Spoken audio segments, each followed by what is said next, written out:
Well, before we get to talking about the Sweet 16 in this year's March Madness, the brackets, a lot of conversation about the brackets, who was in and who wasn't.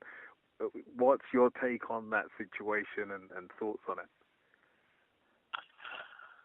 You know, I don't envy the position that any committee ever has to be in. Yeah. I mean, obviously there are some clear-cut teams that definitely should get the benefit of the doubt based upon the strength of the conference, the RPI. But in every tournament, there's going to be this Cinderella team. There's going to be some underdogs that make the tournament. Yeah. And just because you are a favorite, coming from one of the big six conferences, doesn't mean that, you know, your head is in the game, doesn't mean that you're playing up to your potential. None of that really matters anymore. So that goes kind of all goes out the door, because a great team, for example, in the Pac-12 conference, could have suffered a devastating injury. They felt that they should have been in a higher seed, and you never know. Yeah. Lots of things like this happen, and you know, it's still a game, and it's a game where you have to feel good about playing, have to feel great about, and you got to understand that it comes down to player execution, taking care of the basketball. Yeah. But your mindset has got to be great. You know, you can't come back to the huddles. Things are devastating, and things aren't gonna work out for you in your favor. All things are gonna work out. You just got to make it happen. Yeah, yeah. Would you say there are schools that really look to be able to play in the conference tournament to then be able to see what they can do there, and in the regular season games they're just kind of mediocre and just do enough to make sure they're on top of things? Well, you know, from the outside looking in, it looks that way. Yeah. You know, but when you're sitting in the inside, every team wants to win every single game. Yeah. And that's where the proof really is, because it is a grind to win every game. It is a tough business to prepare athletes on top of everything else they've got going on, especially in the collegiate setting, where they've got school to deal with, being on their own, being young, staying up all night, papers, whatever else they have to do. Yeah. You know, on top of feeling good about themselves, walking into a tournament, and being loose. There are the others that have this pressure that follows them, and that's not good. You know, those are the ones that feel difficulty, and it doesn't help. You know, today the game is worldwide known. The television broadcast is on 24 hours a day. It's talked about all the time, and so these young kids, you know, seize the moment, or they don't. You know, and they freeze in that moment. Yeah, the conversation has come up with me and you and other people I've spoken to about the parity of the game. And when I spoke with BJ Bass, he said it's something that's to the benefit of college basketball right now. Do you feel that that's the same thing? It's really helping the game, or do you think we need those couple of dominant programs? I think there's both. You know, there is something to be said about following the marquee programs. You know, you grew up with them and you follow them and you love them. What saves college basketball year to year is this Cinderella story. Yeah. Florida Gulf Coast Eagles, for example, a Cinderella story that people are just following because it's energy, it's passion, it's the way those kids are supposed to play. You know, you forget about all the other things that go on with the game and maybe the bad attitudes and the teams that have suffered a loss that should never have suffered a loss. Yeah. You know, and you look at them and you go, gosh, how great is that? You know, under-recruited players, maybe never even got a scholarship opportunity, up on the stage, performing, and enjoying enjoying every minute of it, including their coach. Enjoying all of it. Not afraid to smile, not afraid to dance. That's what it's supposed to be about right now. Yeah, yeah. And that's what I want to see, because I think that's what saves college basketball. I want to see that. I just want to, not only from the underdog standpoint, I want to see those kids just be kids and show the world that, see how fun this is. It's just how great of the moment this is. This is just one-time deal. Yeah. And even if they do go down and they have lost, they have captivated the basketball world.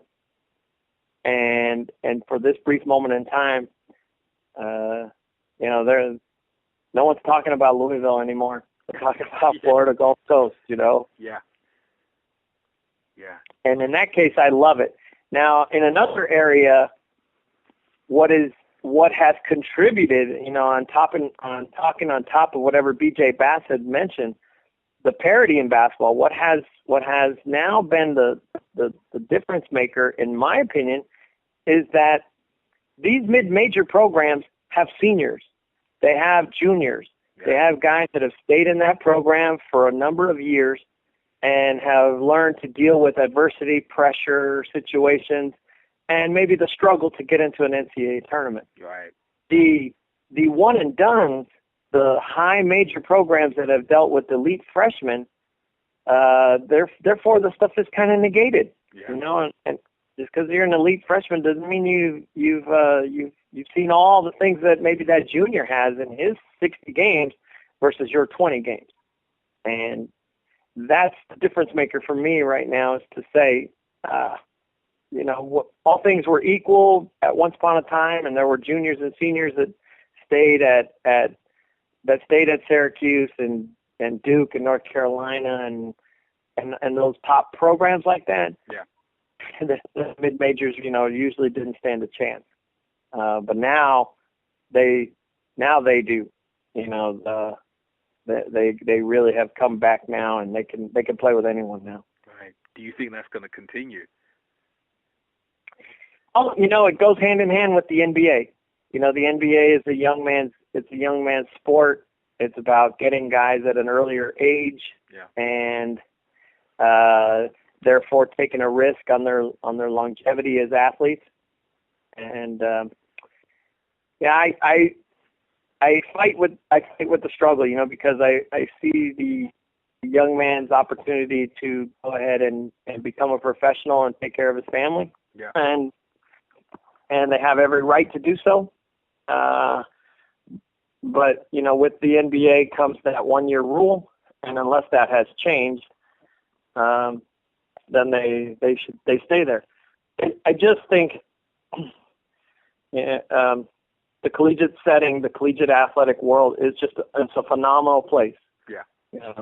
Anyone that has ever gone to a college looks back at those years and marvels at, one, the age that they were, the responsibilities that they had at that age, yeah, and this stage that they're on. It's fantastic. And LeBron James did not get that, Yeah. But what did he do? What he did get, was multi-millions in basketball, and he plays on a different stage. He plays in the NBA level. But you can even see him on the sidelines watching the NCAA tournament. And I often wonder, did he miss out on that? Because Michael Jordan did not. Michael Jordan did definitely left early as well, but he did not miss out on that opportunity entirely. Yeah. Yeah. Looking at the games now that have been played, what games or teams have impressed you, and what games have you just felt they are games for that tournament that should be listed as one of the top games? Well, I was thoroughly shocked, as everyone else was, with how loose Florida Gulf Coast played. And once I saw I was stunned by their overall athleticism. That just caught me off guard. completely caught unaware that all those kids could play like that. Yeah. And that is just fantastic. You know, I marveled at it, and then to see them calmly execute was beautiful. And yet at the same time making mistakes, as they should. You know, these are still kids. They're still going to make a lot of mistakes. Yeah. But not to fold under that pressure and learn from it. Yeah. You know, the LaSalle caught my attention because that's a team that had to play their way in. Yeah. And you know, you would not know any of those guys on that team. But to watch them just continually go, they seem like they have a motor that just runs and runs and runs, and no fear, you know, because they weren't expected to do anything in the first place. Another team that stunned me was Wichita State.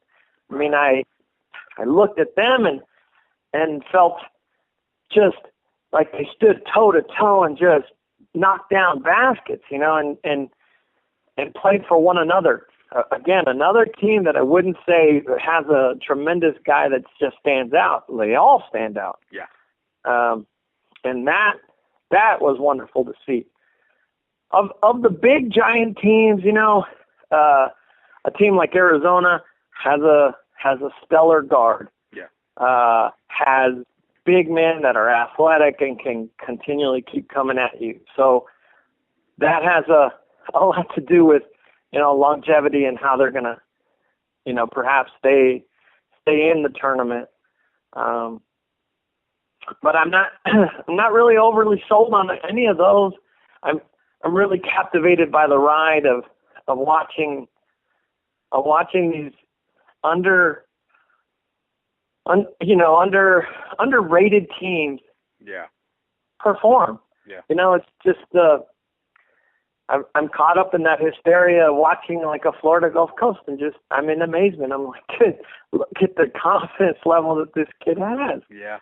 You know, perfect. That's what he's supposed to do. Yeah. It's beautiful to watch. Yeah. So and yesterday, even like Illinois and Miami, just going toe to toe with each other. Yeah. Yeah.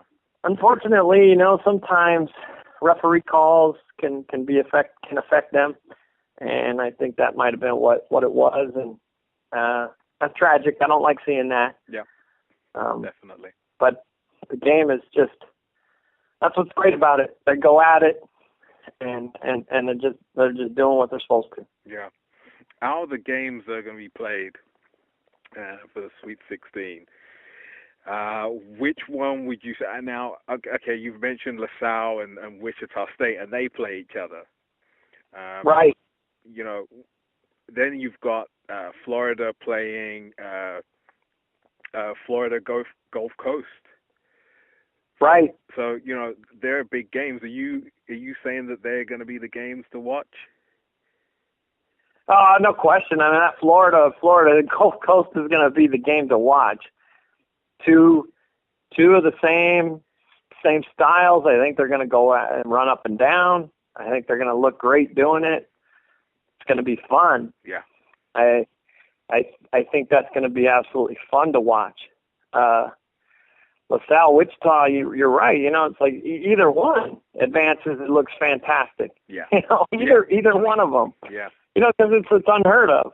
You know, and which of those two? Boy, I don't know. You know, because LaSalle has tremendous guard play, and so does Wichita. They have tremendous guard play. Yeah. And they just they're on top of the world. You know, those guys are just each one of those teams can knock down shots and look good doing it. So it's going to be fantastic. You know, the storyline. You know, when you see like Duke has a lot of the characteristics that get to a final game. Right.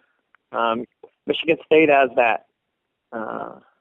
A lot of the characteristics. Louisville carries that. Obviously, that swagger walking into that final game. Yeah. So, you know, and all those are matched up in one region only. So, Yeah. so Yeah. who emerges from there is going to get a little lucky along the way. Yeah. Yeah. So, but you can take even like, does does region and home court advantage, does it matter? Yeah. You had Cal playing at home, literally in San Jose, and didn't make enough baskets. Yeah. It wasn't home court advantage for them, so it didn't come through.